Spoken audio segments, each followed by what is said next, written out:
No one knows who killed him, but there were several scenarios set. The interior minister scenario was that this was a theft attempt. They killed him because they want to steal something. But people in the street there in Asyut said, no, we think that some policemen did that to make us want the interior ministry, not to let them go, to make us feel that we need them. You get me? And there's a third scenario that this priest was a fanatic somehow. So he had enemies from this side and this side, Muslims and Christians. Maybe anyone killed him. But which one do you believe?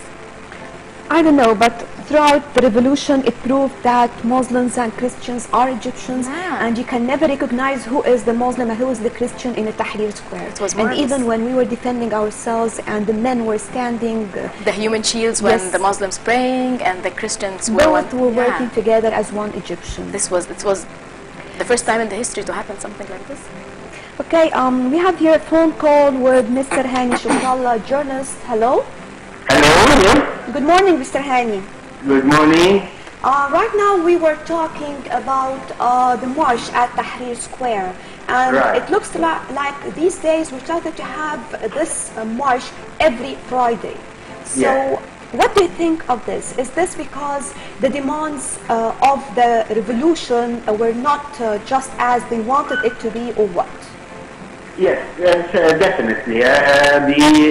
There has been this, we've had one of the most marvelous revolutions in modern history. All the revolutions that we've seen in Eastern Europe, in Latin America, and elsewhere over the past 20, 30 years, we have not seen anything on the scale and with the self-discipline, with the awareness that we have seen in the Egyptian revolution. And nevertheless, the demands of this revolution are as if they haven't been there. They're being ignored, they're being sidestepped with every decision that's been made since Mubarak left Cairo and sitting in Sharm el-Sheikh. It is totally amazing and totally unacceptable. The demands of the revolution are now very clear, they're crystal clear. They're comprehensive, they are rational.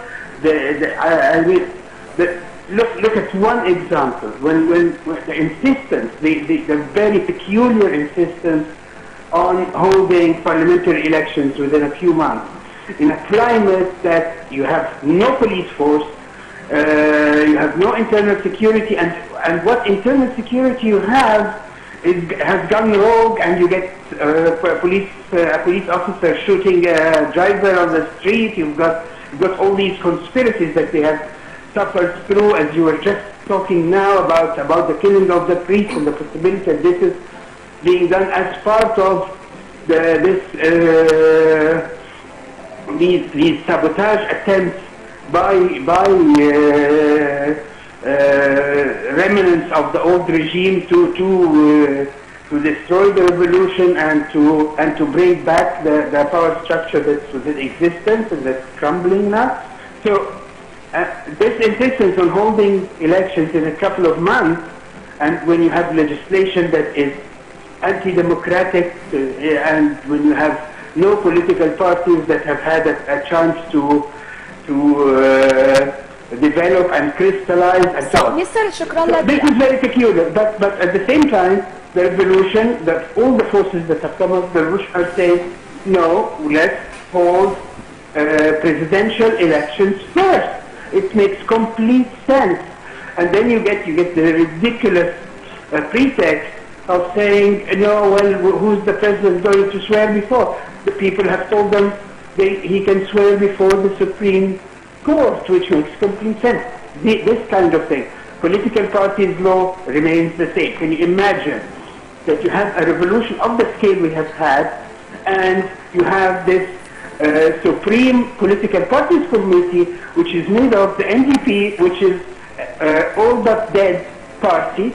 And they are supposed to be, this dead party that the revolution came up against, is supposed to judge which which group is to be a political party and which is not. So you're talking, Mr. Shukran. Totally absurd. You have a government that's made up of the majority of its members are members of a party that the revolution was against, and that the revolution effectively overthrew and that effectively doesn't exist. We are living in La La Land. We are living in a different sphere than what has been created by the realities of the revolution. So certainly demonstrations will go on, and if no response, if this lack of response remains, it's going to get more. Possibly the occupation of Tahrir Square is going to get back. Mr. Shukrallah, so now the reforms that took place, of course, just as you mentioned, are not enough. And there were some people complaining of some people or policymakers of the old regime. They're still there and they are managing the work at their offices. So, to tell you the truth, I see very little reform. I see cosmetics.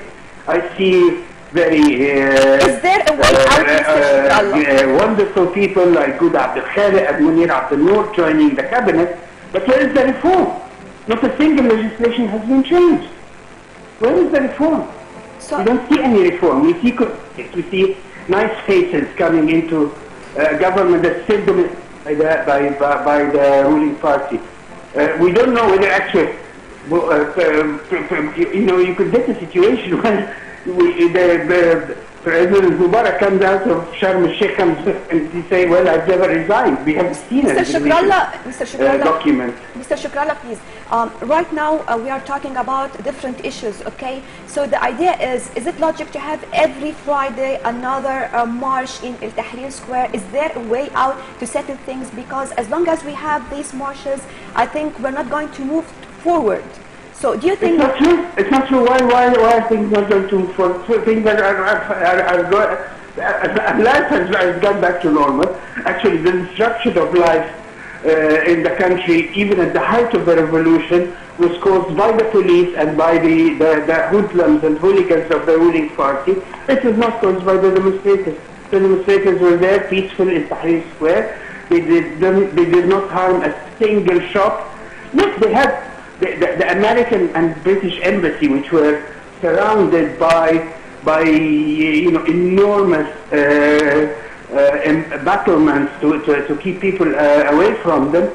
They were within a minute walk away from the occupation, and no one touched them.